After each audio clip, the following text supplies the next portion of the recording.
pieces that are over a minifig in height. That way nobody can climb over. I'm also going to add some lights for better visibility outside the base. Then I'm going to finish the top of the wall with some tiles. That way it looks as clean as Mr. Clean's bald head. And for extra security, we can add some surveillance cameras around the base. Let's check one of them right now. Oh, crap. I just realized we didn't actually build a bathroom for this military base. So I'm going to go ahead and do that. That way we don't have another awkward situation like this. Looks good. At this point, we've built a giant wall that can prevent any ops from entering the base. Oh yeah, I forgot to mention, but it's also electric.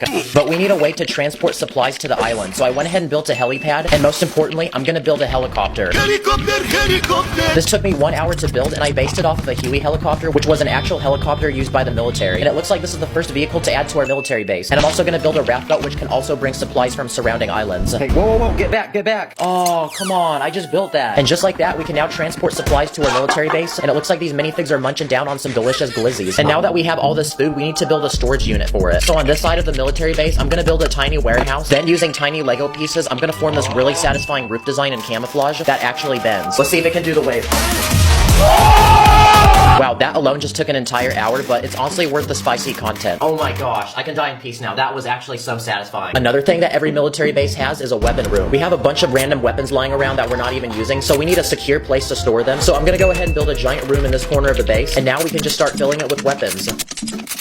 Not gonna lie, this is pretty cool to look at. And to make sure that only soldiers can get in here, I'm gonna add this sliding door mechanism that requires your fingerprint for it to open. Finally, we can put a roof on this building and add a bunch of leaves on top. That way it blends in and looks camouflaged. Whoa, it's so camouflaged, like you can't even see it. Bruh. Another thing that our military base needs is a place to sleep. That way our soldiers can rest up and get ready for the next day of work. So I'm gonna build this wooden cabin out of brown Lego bricks and toss in 3 bunk beds that can fit 6 minifigs in total. Now it's time to kiss the homies goodnight.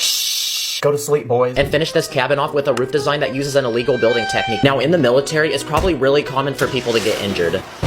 Next up on my list, I'm gonna build a tiny hospital. So I searched the internet and bought this official Lego piece for $12, and it's pretty much a piece of cloth that forms into a tent. Now we can add a medic, and just like that, we've built a first aid tent. And now we can take any injured soldiers and revive them. Very nice. And next to the first aid tent, I'm gonna add a giant watchtower that can allow us to look out and spot any enemies nearby. I'm gonna build 3 separate levels and connect all of them together by one giant ladder. And now it's time to arm the watchtower with guards. Let's go, we got the high ground. Another thing that our military base needs is a central meeting area. So I'm gonna build an outdoor canopy using a net, add a table with a map, a few chairs, and now the commander of our Lego army can plan out the next attack.